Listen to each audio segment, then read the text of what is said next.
Assalamualaikum warahmatullahi wabarakatuh.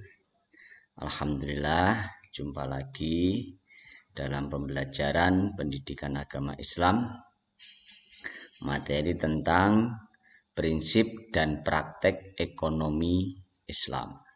Selanjutnya kita akan membahas yang pertama adalah muamalah.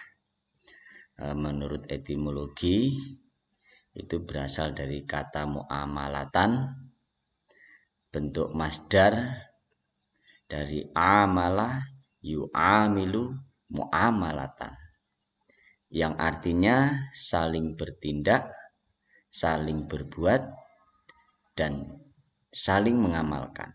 Pengertian muamalat itu dibagi menjadi dua.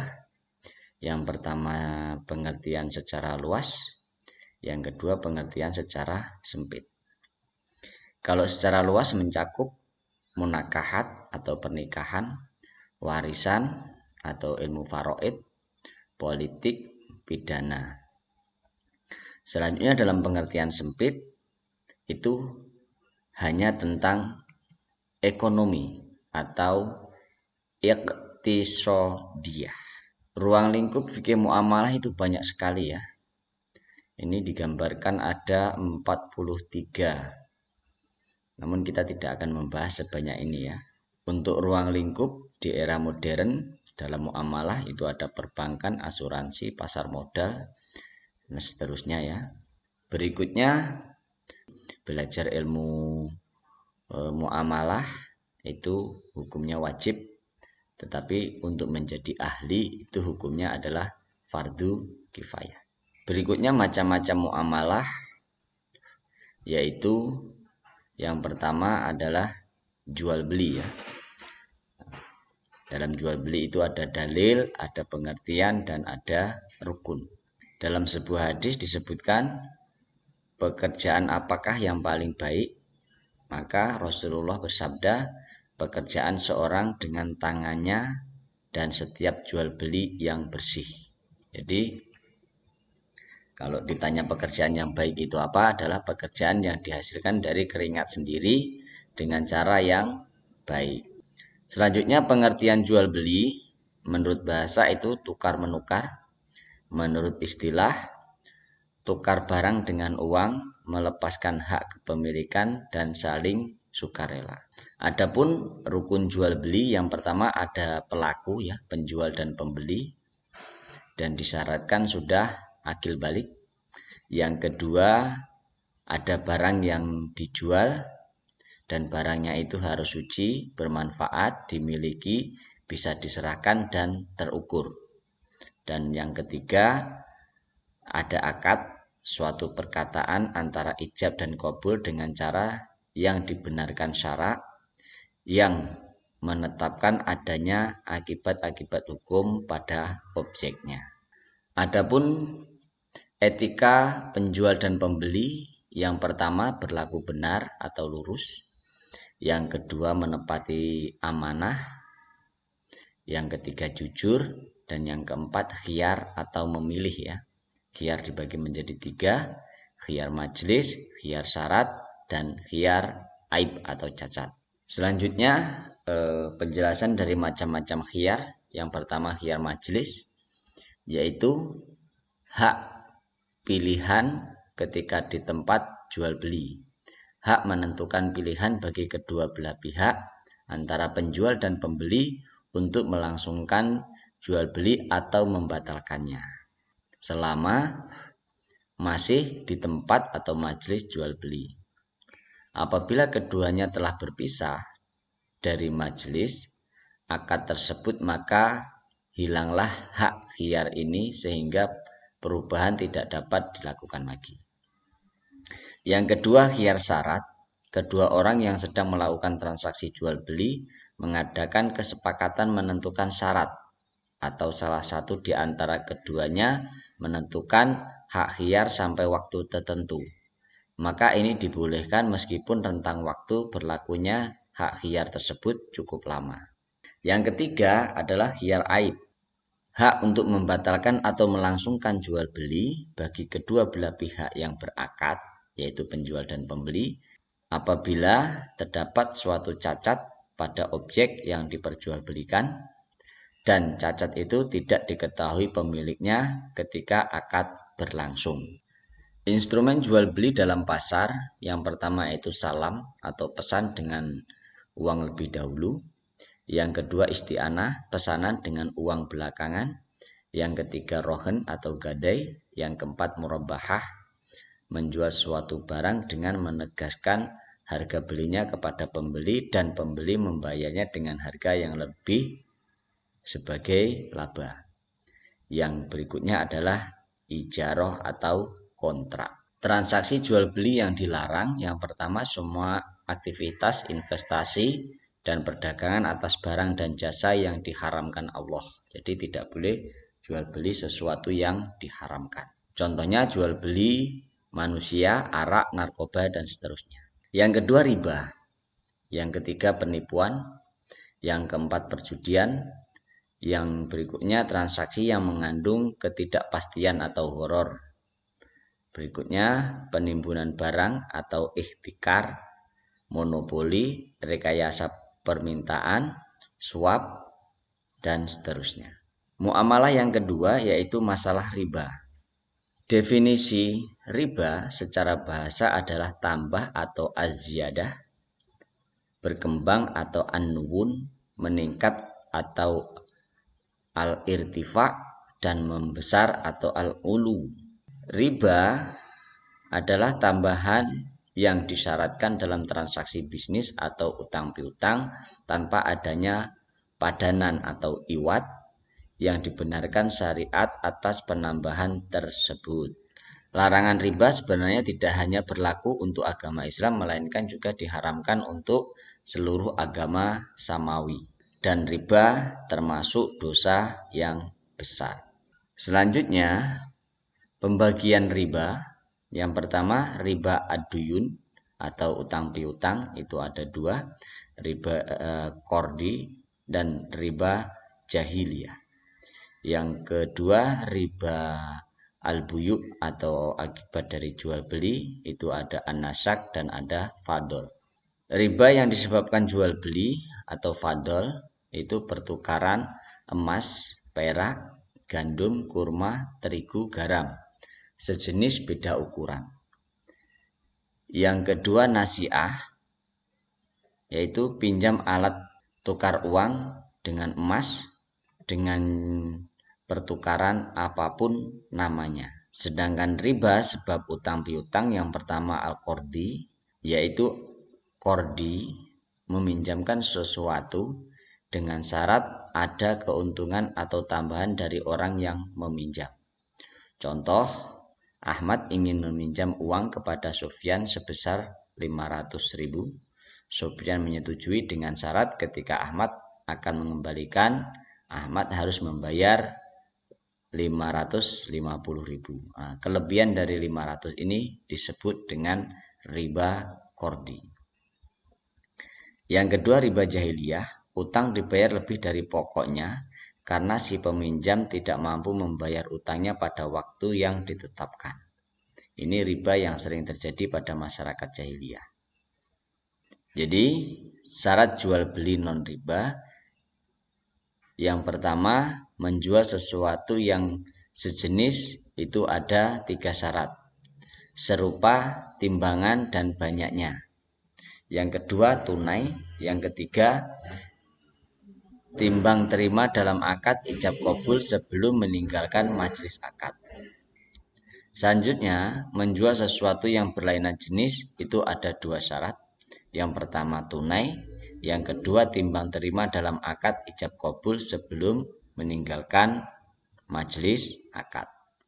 Berikutnya solusi untuk menghindari riba itu dengan cara mengubah transaksi yang supaya tidak riba kita rubah menjadi bagi hasil, supaya tidak riba kita rubah menjadi kredit langsung, supaya tidak riba kita jadikan transaksi gadai, supaya tidak riba kita jadikan transaksi hibah. Yang kedua dari pembahasan muamalah yaitu syirkah atau kerjasama. Pengertian syirkah menurut bahasa sekutuan atau kerjasama. Dalam istilah Islam, kerjasama antara dua orang atau lebih dalam bidang ekonomi untuk memperoleh keuntungan bersama. Itu adalah definisi syirkah. Landasan hukum itu Al-Quran surat An-Nisa ayat 12 dan hadis yang diriwayatkan oleh Imam Abu Dawud. Sesungguhnya Allah Azza wa Jalla berfirman, aku pihak ketiga dari dua orang yang berserikat selama salah satunya tidak mengkhianati lainnya. Selanjutnya, macam-macam syirkah itu ada syirkah inan atau harta. Syirkah yang dilakukan oleh dua badan, bukan lembaga, yakni dua orang berikut harta mereka berdua yang bersepakat untuk secara langsung menjalankan aktivitas yang melibatkan harta tersebut untuk mencari keuntungan. Yang kedua, syirkah abnan atau fisik. Syirkah yang dilakukan oleh dua orang atau lebih hanya dengan badannya atau tenaganya dan sama sekali tidak melibatkan hartanya masing-masing. Yang ketiga, syirkah mudharabah. Syirkah yang dilakukan oleh fisik orang dan harta, yakni pihak yang memiliki harta disebut sebagai pemodal atau investor, sedangkan pihak yang hanya menyertakan fisiknya atau tenaganya disebut pengelola. Yang keempat, syirkah wujuh. Syirkah yang dilakukan oleh dua orang dengan menggunakan harta orang lain di luar keduanya. Jadi kita mendapatkan investasi atau modal dari orang lain yang selanjutnya kita yang menjalankannya. Yang terakhir adalah syirkah muafadoh, yaitu berserikatnya dua pihak dalam suatu macam syirkah yang ada dalam Islam, misalnya berkumpul antara syirkah inan, syirkah abnan, syirkah mudharabah, dan syirkah wujuh. Jadi syirkah muafadoh ini perpaduan ya antara syirkah inan, syirkah abnan, mudharabah, dan wujuh. Selanjutnya, syirkah dalam pertanian itu disebut dengan musaqah, muzara'ah, dan mukabarah. Musaqah adalah bentuk kerjasama di mana orang yang mempunyai kebun memberikan kebunnya kepada orang lain atau petani agar dipelihara dan penghasilan yang didapat dari kebun itu dibagi berdua menurut perjanjian sewaktu akad. Kalau muzara'ah adalah kerjasama dalam pertanian berupa paruan sawah atau ladang seperdua atau sepertiga atau lebih atau kurang, sedangkan benih atau bibit tanaman dari pihak petani. Yang ketiga adalah syirkah mukabarah, adalah kerjasama dalam pertanian berupa paruan sawah atau ladang seperdua atau sepertiga atau lebih atau kurang, sedangkan benihnya itu dari pemilik sawah. Yang keempat dalam bidang muamalah itu adalah perbankan ya. Jadi ada dalil, ada pengertian, dan ada rukun. Perbankan Islam yang lebih populer disebut dengan istilah bank syariah. Bank syariah adalah bank yang beroperasi sesuai dengan prinsip-prinsip syariah Islam, atau bank yang tata cara pengoperasiannya mengacu kepada ketentuan-ketentuan Al-Quran dan hadis. Syariah adalah jalan Allah seperti yang ditunjukkan oleh Al-Quran dan As-Sunnah. Adapun manfaat bank syariah, yang pertama, prinsip utama perbankan Islam adalah menghindarkan diri dan menjauhkan diri dari unsur-unsur riba dengan menggantinya dengan sistem bagi hasil dan pembiayaan perdagangan. Perbankan syariah yaitu agar lembaga perbankan dapat menghasilkan keuntungan dengan cara meminjamkan modal, menyimpan dana, membiayai kegiatan usaha atau kegiatan lain yang sesuai. Prinsip hukum Islam melarang unsur-unsur di bawah ini dalam transaksi-transaksi perbankan. Yang pertama, perniagaan atas barang-barang yang haram. Yang kedua, bunga atau riba. Yang ketiga, perjudian dan spekulasi yang disengaja atau maisir. serta ketidakjelasan atau manipulatif. Konsep pembiayaan Islami itu ada 5. Yang pertama wadiah, titipan dana. Yang kedua mudharabah, bagi hasil. Yang ketiga sirkah atau kerjasama. Yang keempat murabahah, penjualan oleh bank, pembelian oleh nasabah. Yang kelima qardu hasan atau pinjam lunak bagi orang miskin. Selanjutnya produk dan jasa lembaga keuangan syariah. Operasional bank syariah di Indonesia, yang pertama penghimpun dana, itu bisa berubah wadiah, titipan. Yang kedua bisa berubah mudharabah ya, itu tabungan atau deposito. Yang ketiga penggunaan dana, pembayaran wajar, pembiayaan utang. Yang ketiga jasa layanan perbankan, wakalah, pemberian kuasa, hawalah, anjak piutang, kafalah garansi bank, rohen atau gadai.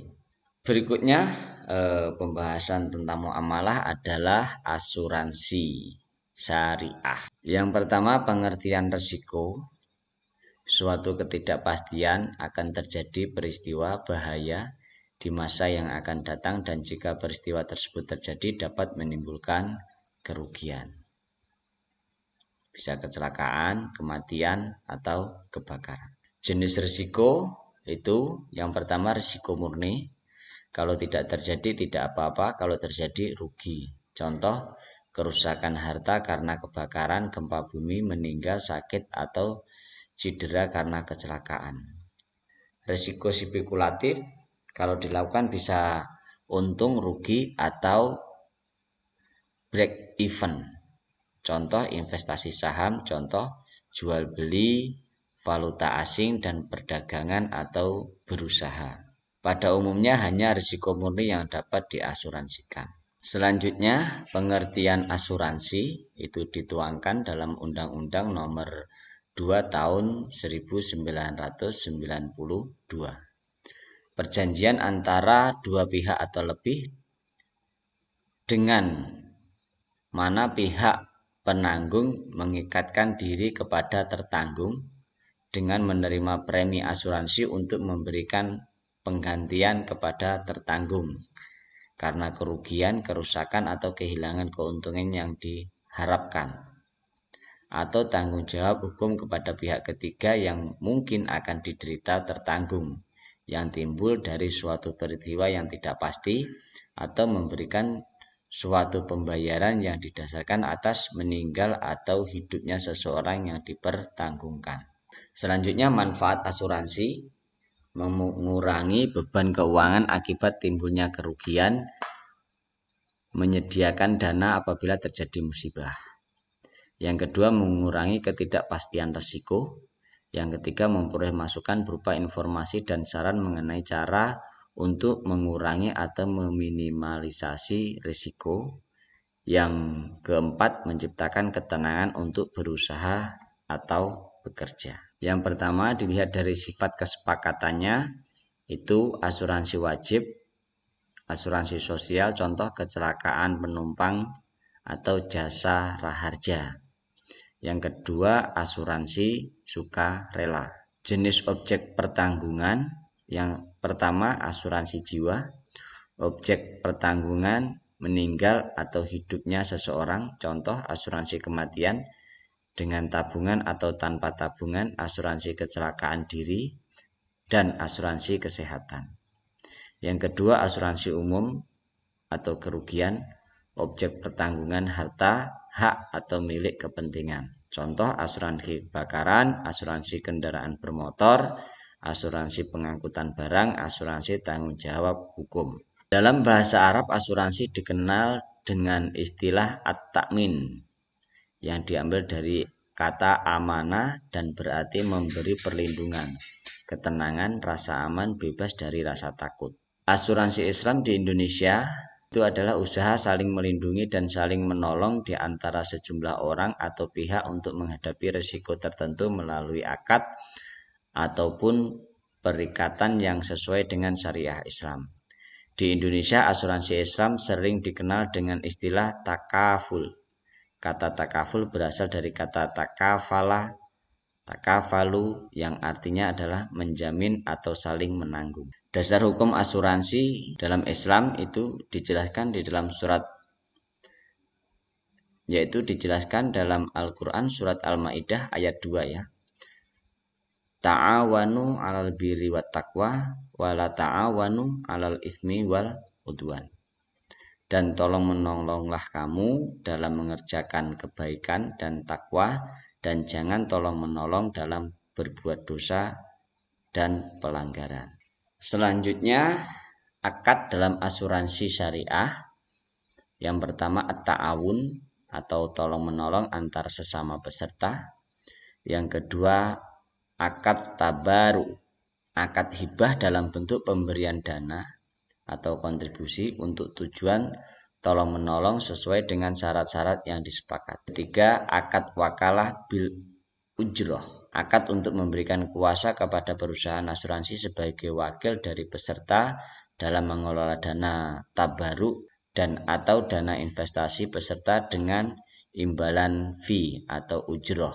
Yang keempat, akad mudorobah, akad untuk memberikan kuasa kepada perusahaan sebagai mudorib dalam mengelola investasi dana tabaruk dan atau dana investasi peserta dengan imbalan bagi hasil yang disepakati. Yang terakhir, akad mudorobah musyarakah, akad untuk memberikan kuasa kepada perusahaan asuransi sebagai mudorib dalam mengelola investasi dana tabaruk dan atau dana investasi peserta dengan imbalan bagi hasil yang besarnya ditetapkan berdasarkan komposisi kekayaan yang digabungkan.